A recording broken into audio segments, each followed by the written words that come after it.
Hello everyone, welcome back to my channel. I hope তোমরা সবাই খুব ভালো আছো আর আমিও খুব ভালো আছি। তো আজকের ভিডিওটা আমার সম্পূর্ণ আলাদা, একটা অন্য রকম, যেটা কিনা আমার পার্সেল নিয়ে। এর আগে আমি অনেক পার্সেল অর্ডার দিয়েছিলাম, যেগুলো আমি পেয়েছি খুবই ভালো, কিন্তু এটা আমার ফার্স্ট টাইম এরকম রেকর্ড হয়েছে, যেটা আমি তোমাদের সাথে শেয়ার করতে চাই।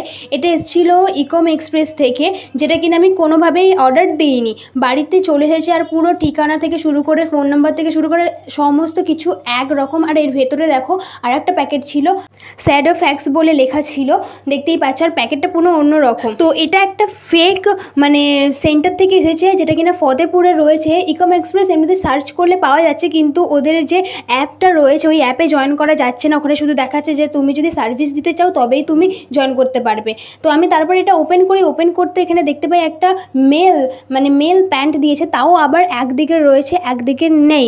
এটা প্রায় 430 টাকা নিয়ে ওরা চলে গিয়েছে আমার কাছ থেকে।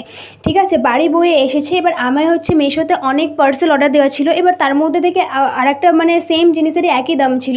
তো সেই জন্য আমরা ভেবেছি হয়তো ওই পার্সেলটা এসেছে, তো আমরা নিয়ে নিয়েছি। এমনকি যিনি এসেছেন ওনার নামও আমরা জানি না, শুধুমাত্র দেখলেই চিনতে পারবো। আর এছাড়া তিনি কোনো কথা বলেননি, শুধুমাত্র ওটা দিয়েই সঙ্গে সঙ্গে আমাদের বাড়ি থেকে বেরিয়ে গেছেন। তো এরকম একটা 2 নম্বরই ব্যবসা শুরু হয়েছে, তাই সবাইকে সতর্ক জানাই। আমার সাথে যেটা হয়েছে সেটা যেন তোমাদের সাথে কোনোভাবেই না হয়, সেই জন্য এই ভিডিওটা তোমাদের সাথে আমি শেয়ার করছি।